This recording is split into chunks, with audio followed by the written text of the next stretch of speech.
Today, we're diving deep into how Web3 and AI are getting ready to completely reshape our global ports. We're talking about a future of smart, autonomous supply chains. But this isn't just a simple software update. This is a real clash between a totally new way of thinking and an industry that's been around for centuries. So let's get right into it. All right, here's our game plan. First, we're going to unpack the huge trust problem at the very heart of today's supply chains. Then, we'll get into the exciting, big-picture Web3 vision. But we won't stop there. We're going to hit it with a serious reality check. After that, we'll look at some real-world examples, map out what a hybrid future could look like, and we'll wrap up by asking you, are you really ready for what's coming? So you might be wondering, why do we even need such a massive change? Well, it's because the system that moves all our stuff around the world is basically built on a foundation of paper, endless phone calls, and data systems that don't talk to each other. It's this incredibly complex web, and honestly, that complexity is its biggest weakness. To really get a sense of the scale here, just picture one single shipping container.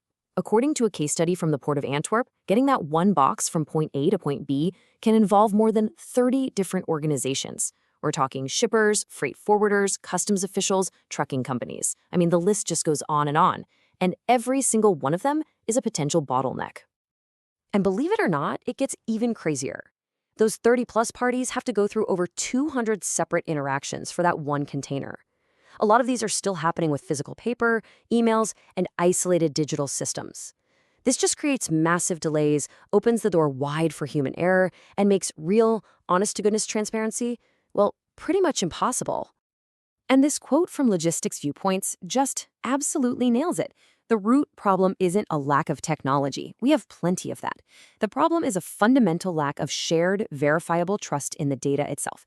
Nobody has a single source of truth they can rely on, and that is the exact problem that the Web3 visionaries claim they can solve. So, let's really dive into that vision.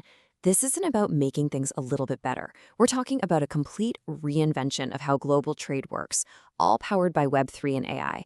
It's a future where ports and supply chains basically run themselves as these super smart autonomous ecosystems. Okay, so how would this actually work? Well, this slide breaks it down perfectly. First, you tokenize the container. That physical steel box becomes a unique digital asset, an NFT. Think of it like a digital passport that can't be faked.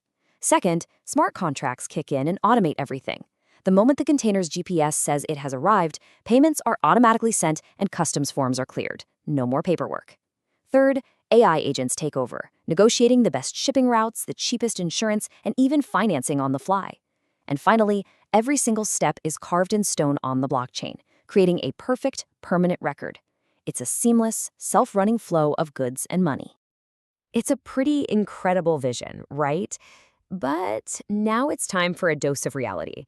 Trying to roll out a system like this across the entire planet faces some absolutely enormous hurdles. The tech is one piece of the puzzle. Getting billions of people and thousands of companies to agree on how to use it, well, that's a whole different ballgame. And, right at the heart of this whole thing is a really fundamental debate.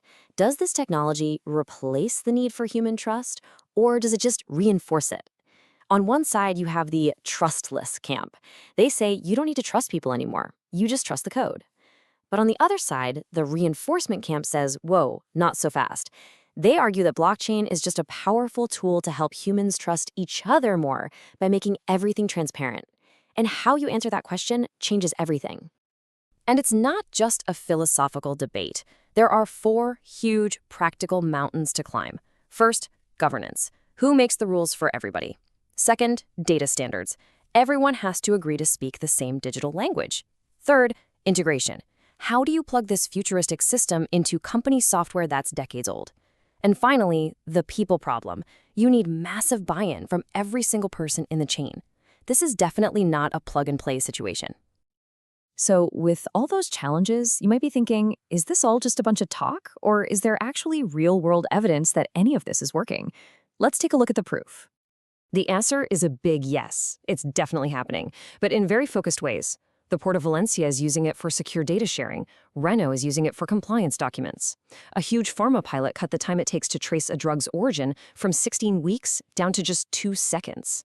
I mean, that's a total game changer for fighting counterfeit medicine. And IBM Food Trust lets you trace your food right back to the farm. So the technology clearly works. But here's the catch. These projects are massive undertakings that require huge industry partnerships to even get off the ground. To make this even more clear, let's just look at the shipping container itself. Right now, every container has an ID code, kind of like a license plate, managed by an organization called the BIC. It's just a simple string of letters and numbers stamped on a big metal box. It's a static, physical ID. Now, the leap we're talking about is turning that dumb code into a verifiable digital asset. It's not just an ID anymore. It becomes a programmable digital twin of the actual container. It's a twin that can own things, execute contracts, and even talk to AI. This is the big shift, from just tracking a box to managing a smart asset. So where does all this leave us? The pure, decentralized, change-the-world vision has some serious roadblocks. But sticking with the old, broken system just isn't an option. The real path forward isn't about one side winning. It's about blending them together. We're definitely heading toward a hybrid future.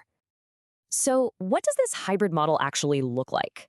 Well, it's about taking the best parts of Web3, that incredible transparency and auditability, but operating it all within a strong, regulated framework that everyone agrees to.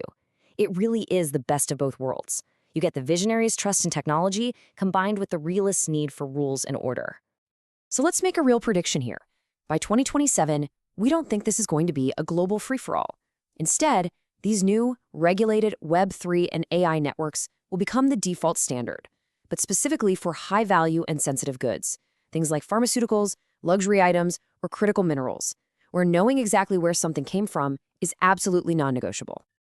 And all of this brings us to the final and maybe the most critical question.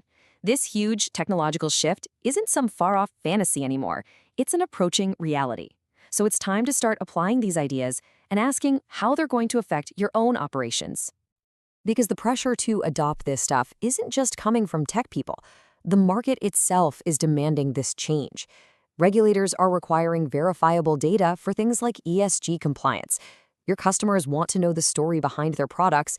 And look, in a world that's constantly being disrupted, having a resilient supply chain built on trustworthy, real-time data is no longer a nice-to-have.